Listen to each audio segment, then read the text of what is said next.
Right, welcome to Briefest Conspiracy. This week we are doing Nazi Bell.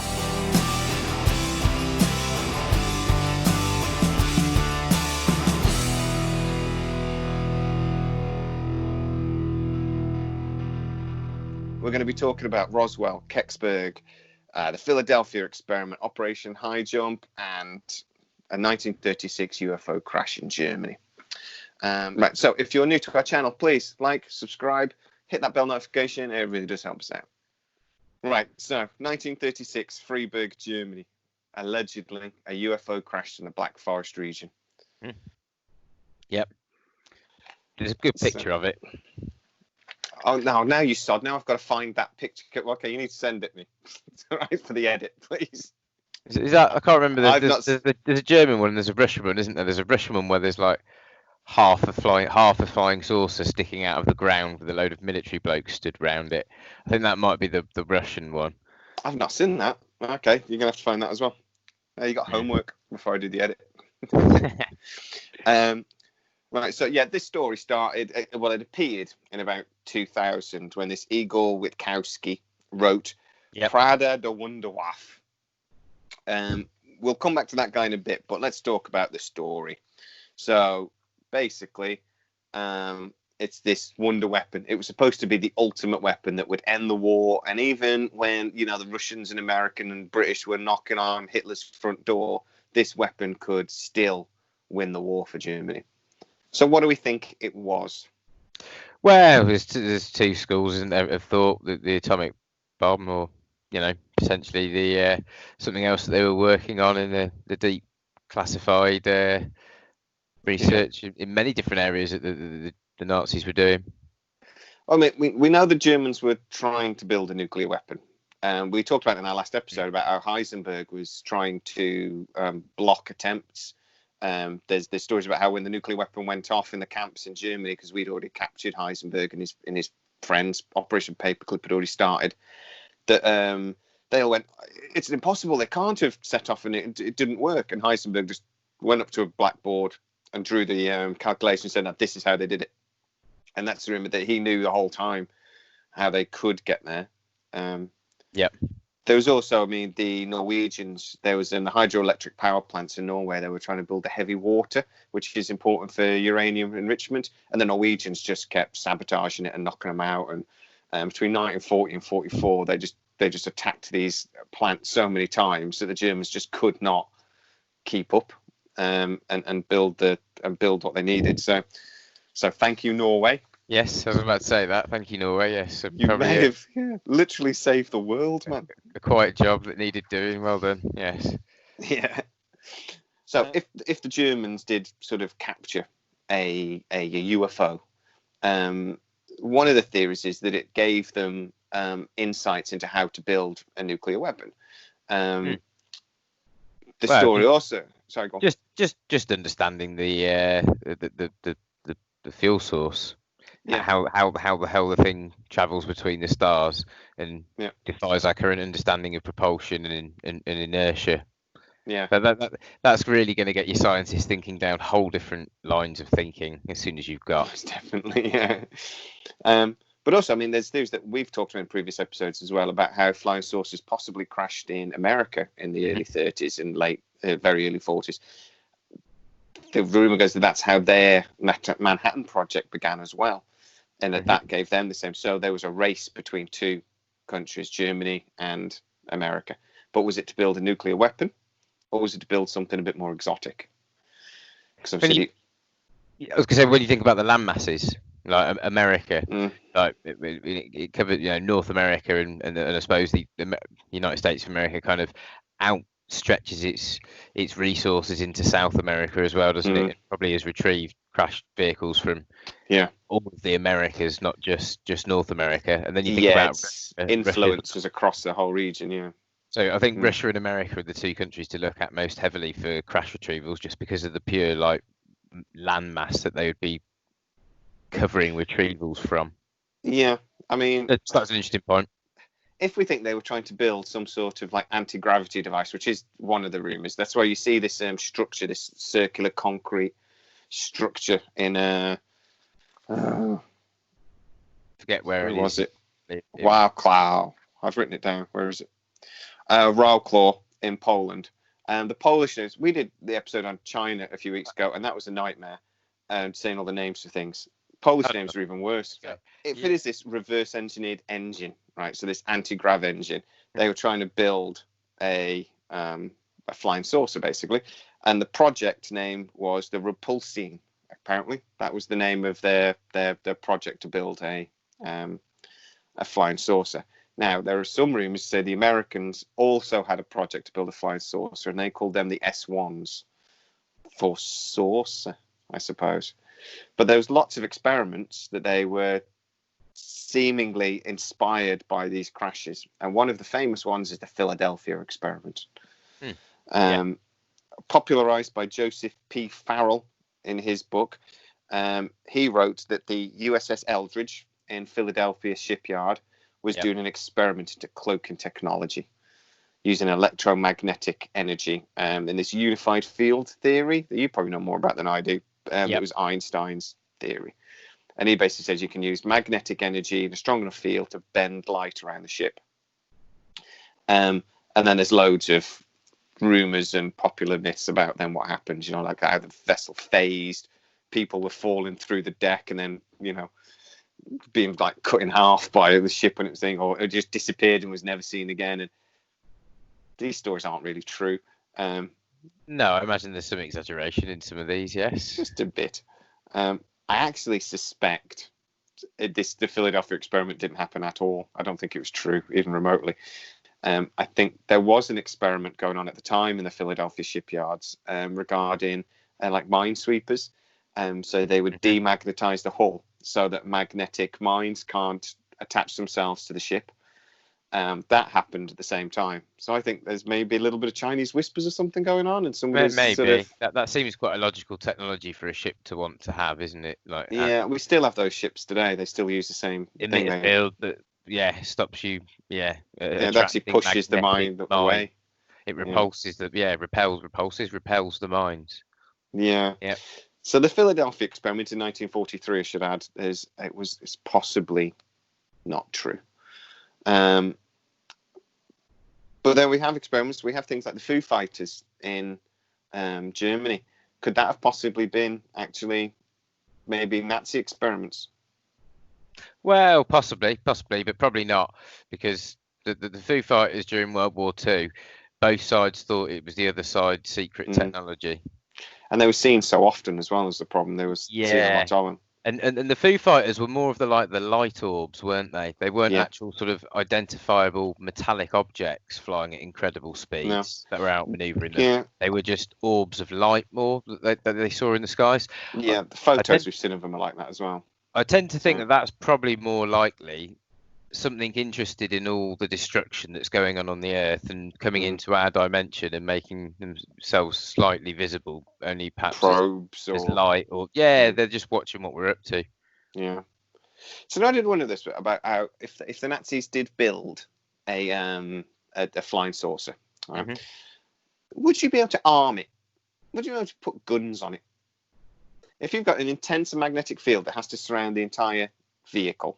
There's drawings of a Nazi flying saucer, isn't there, with a 50 cal mounted on the underside on like a turnable but I mean generally serious, would a gun work if it was attached to such a device? That's what I was trying to get my head around. I just wonder whether actually the strong enough magnetic field wouldn't allow you to put anything on the outside of the vessel anyway, but that's maybe not understanding the science. It'd be very dangerous to fire a bullet forward when you're traveling faster than the speed of the gun, because it's probably just going to rip back through the gun or through the ship. We did our Battle of LA episode, and a lot of people come back and went, that was a Nazi flying saucer, right? But it didn't fire on anything. It just sat there and absorbed gunfire and just sort of like, look, I'm here and you can't do anything about it. Now, I was wondering, maybe they didn't fire, they didn't do anything because they couldn't at the time. The technology, they didn't know how to mount a weapon on the damn thing because of the intense magnetic field that surrounds. I just imagine like dropping a bomb out of it, and the bomb just sort of sits there and it can't come out of the magnetic drop out. Or a gun, you fire and the bullet gets pulled back at you because of the magnetic field or something. I don't know, but that was my thinking. that maybe the Battle of LA happened the way it did because Germany was showing off, but they couldn't actually do anything with it, which would then make the whole technology for wartime virtually useless. Really. Well, yes. Well, apart from, I suppose, surveillance, but yeah, I'm sure they were coming with ways to mount weaponry to these ships. It wouldn't be quite, there might be some dangers of using certain, I suppose, mechanical weapons when you've got some kind of anti-gravity propulsion system that's essentially, well, what they reckon is the way anti-gravity works is that it basically rips a vortex in the space-time continuum, doesn't it? So the craft's pulled into that vortex, and that's how you break the speed of light and therefore travel between the stars within lifetimes. Yeah. So again, guns might not be very effective, but if anything, that human beings are really good at is taking something and turning it into a weapon. So I'm sure we'd have figured out. Maybe not during the war, though. Maybe not in time. So there are lots of rumours then that if the Americans and the Nazis were trying to build this device, that maybe some of the more famous UFO sightings over the years are actually human tests. So there's talk about Roswell in 1947. One theory actually was that was the Nazi Bell was a time machine, and it did pop through that vortex you were talking about, and actually it then appeared and crashed in Roswell in 47. Not a theory I personally have any, but again, a time travel machine, if you could get it to work, would be a wonder weapon. That would, because you could go back and change things, I suppose. It certainly would be it could be classed as a wonder weapon. Yeah. It would work, But I've always thought that a time travel machine, I can always see that time traveling forwards is doable. I don't see how you could possibly time travel backwards. That's the grandfather paradox, that kind of you go back and kill your granddad. Yeah, but I just mean from the way I understand the physics of it, you could almost take a time machine that takes you out of the space-time continuum. You have a magnetic field enough, and you slow time down within that object, and then you just then reappear in the future. Right now, I can understand the physics of that. I can't understand the physics of how you would potentially go back. A modern understanding of physics doesn't allow for the going backwards in time. You can only slow the passage of time down a bit, relativistically. Therefore, you could technically slow. So you can travel forward in time at any speed relative to anything else. Therefore, you could end up but you can't go backwards. No. So let's get rid. No, it's not a time machine. So let's just scrap that idea. And let's not start talking about it in any depth because we'll be here all day. Don't say it's not possible. It might be possible in the future. Many men have regretted saying things aren't possible. I mean the Nazi Bell wasn't a time machine. Let's scrap that theory. Yeah. Okay. All right. And like I said, we'll get into it, and that's start talking about time travel and getting into that. Going to jump ahead a little bit to Operation Highjump then. And after the war, we know a lot of Nazis legged it to Argentina. There's these weird towns. There's a couple of them that just look like East German Alps. They look like Bavarian towns. Yeah, exactly. Bavarian. That's what I was looking for. And it was funded by probably quite a lot of Jewish gold and things, and art that they plundered from all over Europe. And these guys live pretty well. Now, the rumor is, though, that on there we're heading to Argentina, but that's not their final destination. And some of them were heading down to Antarctica. In 1936, and sent in secret, a Nazi expedition did go down to Antarctica. They founded New Swabia, still contested today for the German nation. Named after the vessel that was sent, this was officially an exploration mission. And the reason why they went down there was because they genuinely believed that's where the Aryan race that they were descended from came from. So the rumor goes that they wandered down to Argentina. They had their U-boats filled with gold and everything else, and then they went to Antarctica. Yep. Now we get into a lot of Hollow Earth and stuff there, but we'll go into that in another episode because that's a completely different thing. But So did the Americans really believe the Nazis had run off to Antarctica with all their flying saucer technology? If they did, how would they react? Perhaps they would send a fleet down to have a look? Maybe start a bit of a fight? If they did, that operation was called Highjump. The official reason for Operation Highjump was that they went down to do Antarctic experiments, right? So they were going to plan to see how well they could put an airfield down there. They were going to sort of put a flag in and go, right, this part of Antarctica's in Little America, they were going to call it. And they're just going to do some ice weather tests. Yeah, nothing to do with the rumours of the Nazis fleeing there. But no, we'll do some tests. So, for this scientific experiment, Rear Admiral Byrd, who, when we do the Hollow Earth stuff, is good. He's a good character. So, he decided to take, for this experiment, 2 icebreakers, which, okay, icebreakers, good, Antarctica, cold. The rest of what he decided to take is a bit odd, though. 4,700 men were in this battle group, and I'm going to call it a battle group because they had an aircraft carrier, 2 or 3 helicopter carriers, a submarine, 33 aircraft, and a flotilla of 13 vessels in total. It didn't feel like a scientific expedition. It felt like an invasion. Felt like a search and destroy. Yeah, that's a battle group. Yeah.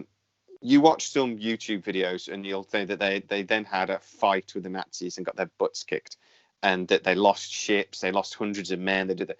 It's not true, but there were deaths. Byrd didn't come back with everybody he went with. There were sadly several accidents and several deaths.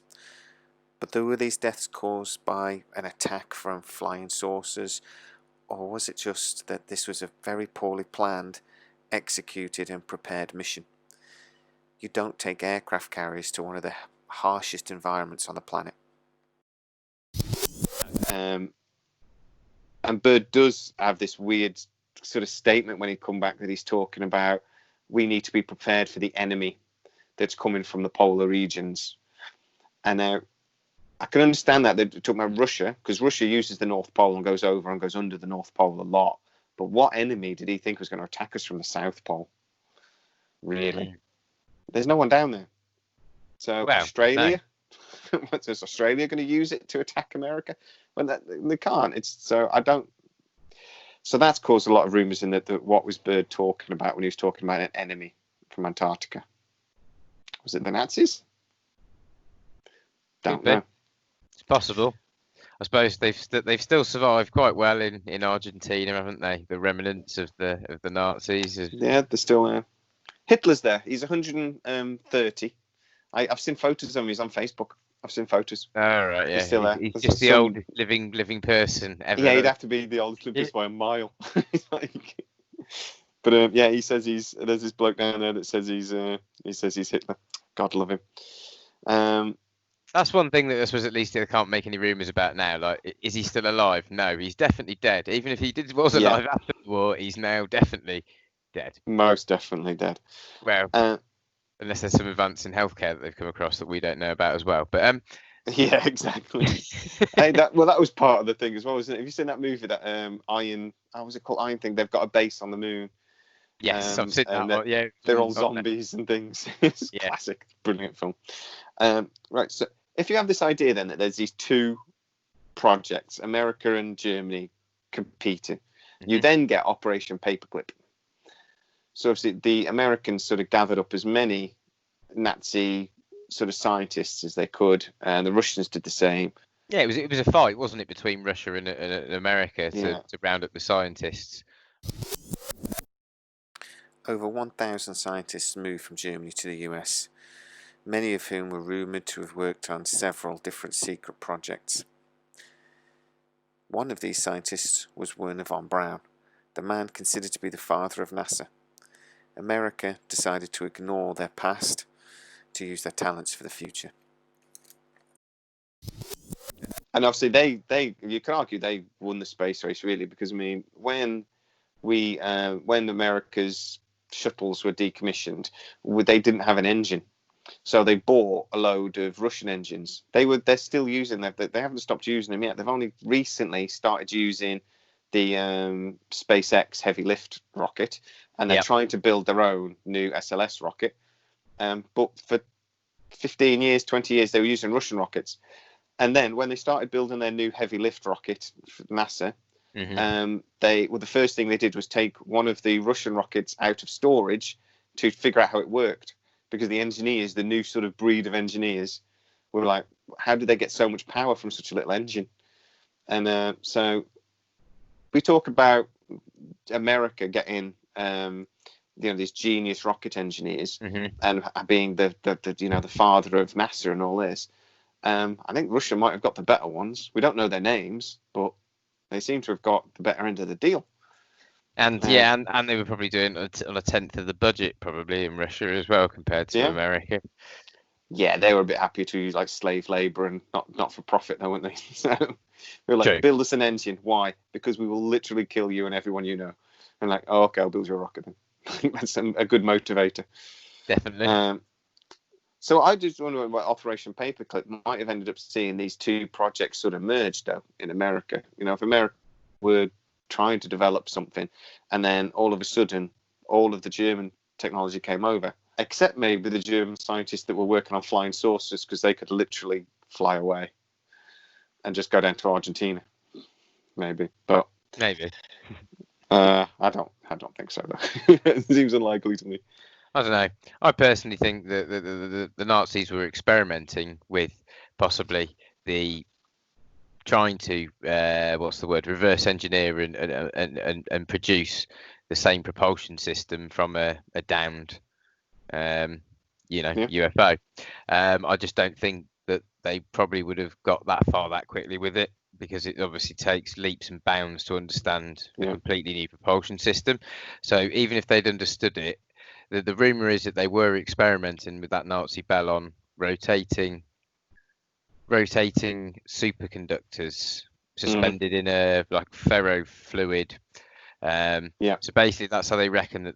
This is why why a lot of UFOs are saucer shaped, because how they work is they have a donut cylinder in the craft, and within that donut they have a super fluid, so it flows with zero resistance, super conductive, so it's got some weird very little resistance to energy. So they basically accelerate this like ferro, like iron filing suspended like fluid that's super cooled to near relativistic speeds, and because there's zero resistance, because it's super fluid and superconductive, you can find out some exactly what the elements involved are that they think that it's made of as well.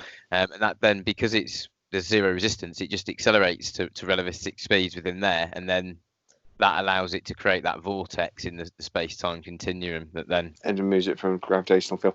This is similar to sort of what they think is in the B-2 Spirit bomber. They think there's that, like you were talking about, these they're not anti-grav though, but they allow it to these superfluid spinning donut things, like you said, and it allows the bomber to go further because it basically makes the aircraft lighter. Yes. So it's not quite anti-gravity, but that's one of the reasons why they think it costs so much to build. Well, yeah, but it is anti-gravity, because if you've got any kind of propulsion system in the craft that's negating some of the gravitational force pulling that craft to the Earth, even if it's not 100% of the gravitational effect, it's only 88%, let's say, and you're still subject to 11% of the normal gravity of Earth. You can still do far faster maneuvers, far less energy to break the Earth's. Exactly. And your pilots will be able to handle the inertia at far greater right angle, high speed turns than they would at 100%. That's what they reckon that Edgar Fouché and the Aurora, the TR-3B vehicle is. That's got those anti-gravity things. They reckon it reduces it to almost 10% about of the craft's actual mass. And it just makes the range just insane. And so they're the triangular UFOs that have got the red light in the middle and then the three lights on the 3 points. Yeah. On Facebook, I regularly see this video. Supposedly, this is a TR-3B on an aircraft carrier, but sadly, it's completely fake. we're talking about the Aurora. There have been rumours about the Aurora for how long? And the Nickname. Aurora is supposed to be a triangular-shaped vehicle as well, isn't it? But there's been too much discussion of that, I think, for there not to be something in it. And at the end of the day, when the SR-77 was decommissioned, it was never replaced. The Americans have always wanted to have that high-speed, high-thing in spy thing, somewhere that you can go where your satellites can't get to quickly. And they've always wanted that capability. So to get rid of the Blackbird and not replace it, yeah, makes you wonder. Yeah, but if it was, and it's a vehicle that we've still not seen, it must be something really impressive. I mean, it's good if no one's ever caught a picture of it, a real picture. There's loads of pictures on the internet of this vehicle, but none of them are real. So yeah, but if you think back to the hydrogen bomb and how classified and how secret that was, the atomic bomb. The only reason that they had to admit that they've been working on that was because they released one and they saw the effects of it after they'd released a couple. So, you know, but they didn't have to tell anybody about the craft they've managed to create after they reverse engineered downed alien vehicles, because they kept it all quiet from the very start. Yeah, and we've just had little snippets maybe. Yeah, technology wins a war. And but what you were saying though about how if they did, it's very unlikely the Nazis would have got a sort of a working version quickly. No, I don't. Again, if they did so, then design that, and the Americans were particularly building this S1, we may have seen crashes. So, Roswell, was it a test gone wrong? Potentially. I mean, I think there's other UFO crashes as well that we can go into, but Roswell's obviously the most famous. This would have been the early sort of maybe experiments in this technology. Yeah, I mean, they do reckon that they were. I mean, if you look into that, the secret space program stuff, that Solar Ward, I think it was talking about, wasn't it? How, they were out test flying these UFOs that they recovered, that they'd managed to repair, probably not completely reverse engineer, and they used to run that, and that was what what's his name? You mean Bob Lazar? Bob Lazar, yeah. He claimed, didn't he? You know, he took his friends out to watch on the night that he knew that they test flew them, and then all his friends saw. You know, so sometimes some of these down craft might have been test flights that have gone wrong when they've been testing out the tech or testing out the reverse engineered technology once they've actually produced an ARV, an alien reproduction vehicle. Yeah. I think another interesting one is Kecksburg Crash in 1965. Another thing that our lovely viewers have pointed out when we did our previous videos in Pennsylvania. Now, this is one of those really interesting UFO sightings that we have thousands of witnesses. You know, a bit like the what are the lights? It's gone at me. Phoenix lights. The Phoenix lights. Thank you. So it's a bit like that. We had thousands of witnesses, so we know something happened, and we have hundreds of witnesses that saw it actually crash and something hit the woods near Kecksburg. They say that was bell-shaped. Whatever hit the ground was bell-shaped. Some eyewitnesses saw it, and there's like a reproduction of it in the town now. The Greensburg Tribune says hundreds saw the something crash in the woodland. The military turned up, sealed the whole area off for weeks. And then after a bit went, we didn't find anything. So a lot of people went, whoa, what? Since officially now, the story is. I always find the excuses in these situations when it comes to the government. If your child gave you that excuse, you wouldn't let them get away with it. It's true. I didn't do it. It was like that when I got here. That's the thing. It just begs belief, because they think they can hide behind just giving us crap answers that don't even add up most of the time, and you just think. But the official reasons were either it was a meteor that had come in and that's what people saw, or a Russian satellite had broken up. And now this Russian satellite seems to be used a lot as well as an excuse, particularly if something then hits the ground. It was a Russian satellite or a Russian piece of technology or something that had burned up and had hit the ground. we've done a few cases where the official version is Russian technology. Mm. It's an easy go-to as well, though, because it explains the military interest. So the military would come in and they would want that. They would drag it out, and it's the height of the Cold War, so they ain't going to tell anyone they've got it. So it is a really convenient story, or the truth, because that is kind of logical. Yeah. I tend to agree. It could well easily be either. Yeah. Or it was one of these experiments and one of these tests gone wrong. Yeah. And a vehicle or something crashed. And when people saw it, they said it was bell-shaped. So again, more Nazi bell experiments potentially. The Americans. I think the Nazis may have got somewhere. I think that platform that they've got tends to indicate that they had like a saucer-shaped metallic object that they were managing to get to levitate above above that concrete structure. But I just don't think they'd probably developed it into full flying capability where they could take it where they wanted, anywhere within, in the atmosphere and then out into space. Even I think they were probably, experimenting with getting it to levitate 20 feet off the ground. That was what they were that was where they were at that point, probably. Controlling the damn thing must have been an interesting idea. Getting it to hover is one thing. Getting it to, I always imagine it's like, the first test flights of helicopters or the flying bedsped they used for the NASA landing. You've seen that? They said it was a pig to try and control. Get it to take off, fine. Get it to then actually do anything in a controlled way, not so easy. Built to test the control mechanisms for the lunar lander itself, Neil Armstrong nearly died when this happened. So easy. It's like it'd be like smash into the ground really hard. Now, so we talked about all those possibilities, but then there is the distinct possibility that this actually is all not true and a massive hoax anyway. It seems to me that this Igor Witkowski, this story didn't come out until 2000.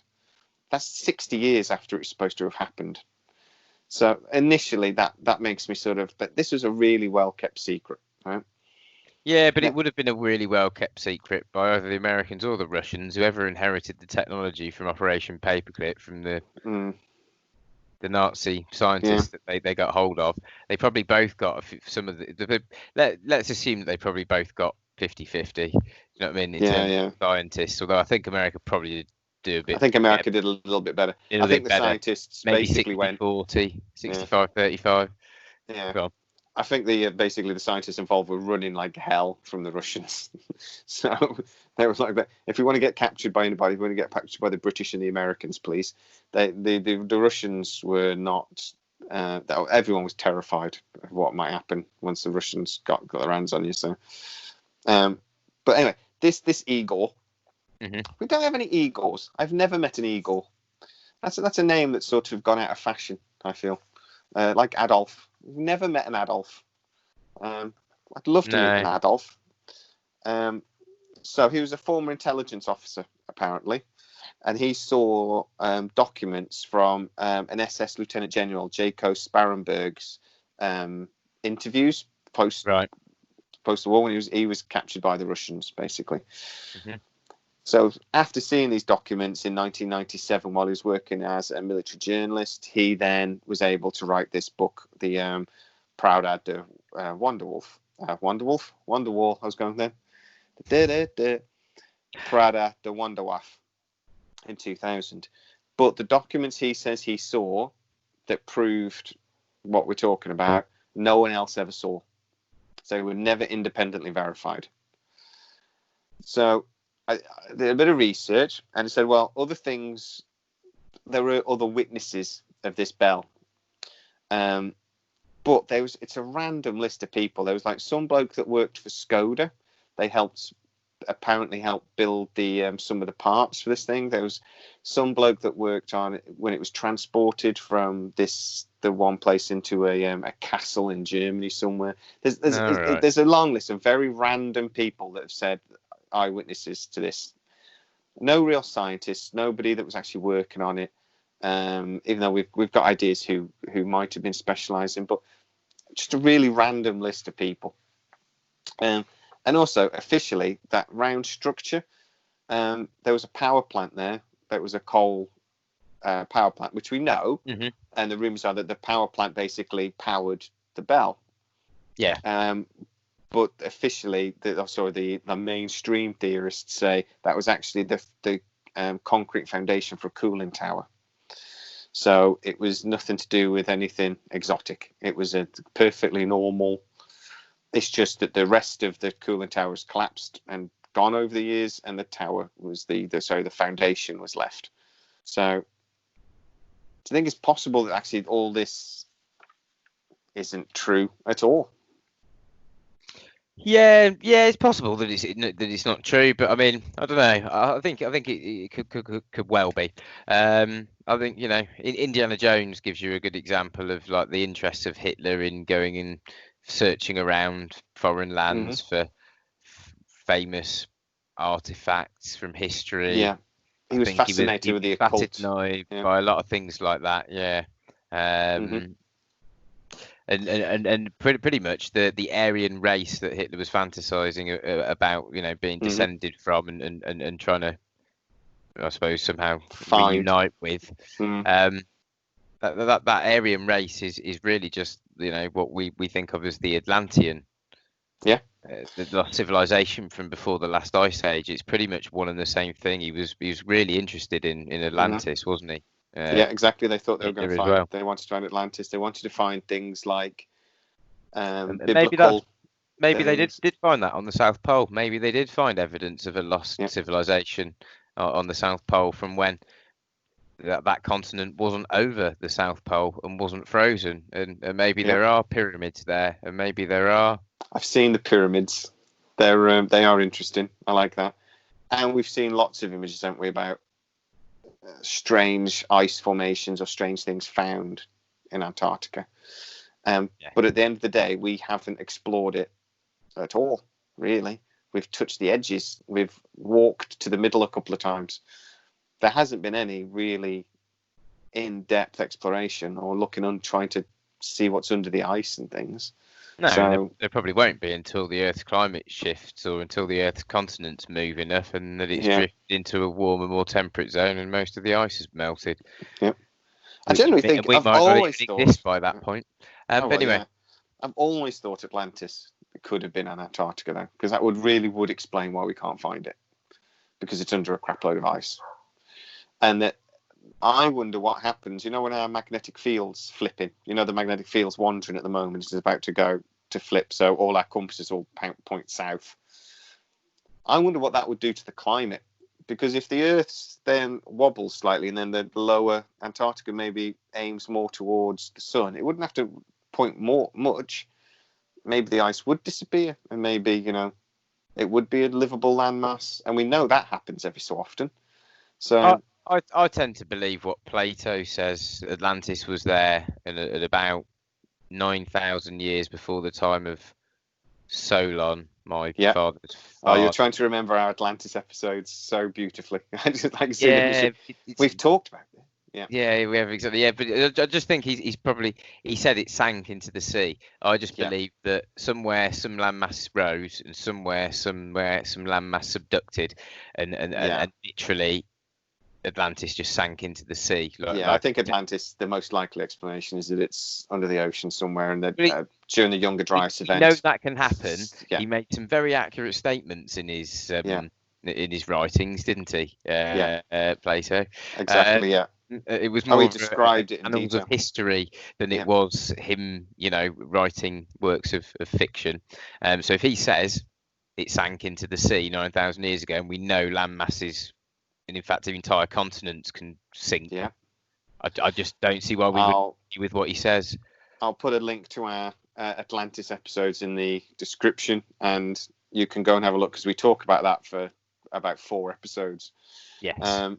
And we talk about lots of examples of where towns and whole cities have just disappeared into the med and everything else. So I would agree with you on that. I think Atlantis probably did exist. I bet it wasn't called Atlantis, but it's underwater somewhere, under probably a crap load of mud, to be honest. So silt deposit, no one's found it yet. Hitler was also fascinated and the Nazi idea with UFOs and things. I mean, the mother of the Nazi party was a psychic who said she was in touch with aliens. And The Coming Race by Edward Bulwood Lytton described an ancient Aryan race coming from the Hollow Earth. He also described their energy source, the Vril. The Vril Society was an inner circle of the Thule Society, German occultists based in Berlin. The legend goes that the beautiful Maria Orsic ran a group of female psychics. They say they were in touch telepathically with the Aryan race, the Aldebaranians. Supposedly, Maria was given plans to build a spherical flying machine and would go back to the alien fathers when the time was right. She disappeared in 1945. She said she was going to be taken back by the Aryans, and then she just disappeared one day. And I'm like, yeah, probably more likely she was murdered one day. But so I don't know. Maybe that's a possibility. It's something they were definitely interested in anyway. Oh, something I wanted to talk about actually. Sorry, go on. Was when we have the battle of the invasion of Washington. We talked a lot about how it could be like a political statement about some, the UFOs basically saying, behave yourself, what you're doing. What if this technology was then captured, or either the Nazis escaped with this technology? What if another organization, other body, something got hold of that technology? Somebody that was separate from government, maybe. And then, so the 1952 thing was a political statement, but it wasn't necessarily government to government or alien to human. It was something else saying, or some organization saying, possible, we've got this technology. We're announcing themselves, sort of thing, to the Americans and saying, leave it alone. Maybe. There's nothing you can do. And I just have this idea that maybe. Do you have this story about how the Roman Empire never really collapsed? I have a point to this. Trust me. Follow me through my logic. The Roman Empire never really fell. It became the Roman Catholic Church, and the Roman Empire thought it's really hard work trying to keep hold of this massive empire. People constantly invading us, constantly fighting us. So what we'll do is, instead of having like this structured country or empire, we'll let it all go, but we'll create Catholicism and we'll control you with that instead. Oh yeah, completely. So maybe the Nazis did something similar, and they were either they became or they moved into something else, another organization. We call Illuminati or Deep State or whatever else. Maybe they're still there. I mean, we talk about NASA being basically, born by Nazism. All the major scientists were all Nazis, and they all became. So, yeah, I tend to agree. It's It's like the late George Carlin said, isn't it? Religion, everything pales in insignificance for a good bullshit story. Everything else pales in significance to religion. Yeah, most definitely. But so maybe this technology was, or the Nazis that escaped did become something else, and maybe that's more sinister than we realise. I don't possibly know.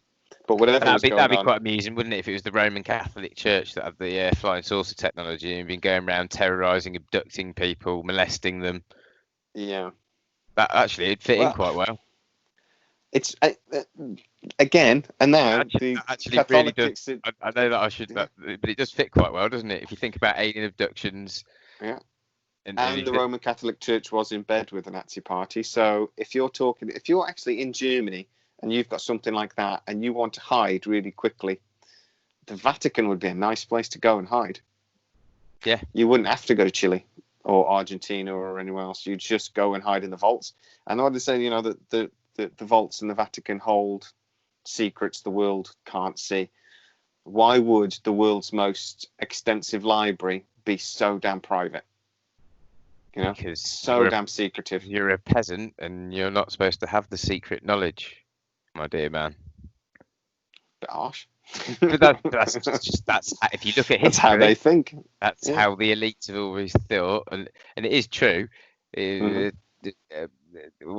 Intellectual understanding leads to technology, and technology leads to winning a war. So if you block people from the intellectual understanding of things in the first place, and they can't even develop the technology to beat you at war. Yeah, it is how they think. So, all right. So for me, we're going to wrap it up now because I'm hungry. Weirdly, I am. So I'm in two minds about the Nazi bell. Even though it fits in with a lot of technology, and I could completely see that if a UFO did crash, and personally I believe in UFOs, so that's a bit of a problem, I can believe that they would desperately be trying to reverse the technology. But I agree with it like you said. I don't think the Nazis had time. We're talking about 8 years from when it crashed in 1936 to 1944 when, we were breathing down their necks sort of thing. As a wonder weapon, I'm not sure it would have changed the course of the war, but I think a nuclear weapon would have done. So if the Nazi bell did exist, I think potentially it was some sort of centrifuge or some sort of device that helped to process uranium. And then the rest of this is just pop culture, personally. How about you? What do you think? Yeah, I mean, it does seem. I'd like to believe maybe that they had some involvement in the understanding of the reverse engineered propulsion systems and were starting to run tests. As to having flying saucers, working flying saucers themselves that they could control the flight of. I'm not so sure. But then Hitler was interested in all the old tech, so he was probably very aware of the Vimanas in the old ancient Indian texts, the Bhagavad Gita. Oh yeah, they sent expeditions to India to do that. They sent expeditions up to Tibet, all over, looking for these sort of occult and ancient. He genuinely believed they would find some sort of ancient weapon, didn't he? And things like this. They were looking for the Spear of Destiny and the Ark. I mean, genuinely, they were looking for this stuff. So he would have been very interested in those Vimanas as well, I imagine, from India. Yeah. So I don't know. I think it's possible that they were working on the technology, but not. I don't think they're working UFOs as such. But then the Americans could have potentially got hold of that research and begun developing something that then maybe turned into working technology over the next 20 years or so. And that's kind of where our series is going over the next few episodes, really, when we start talking about the secret space program. Is the Nazi bell the embryo that led to a technology that we still don't know about, but has, potentially let us go out into the stars already?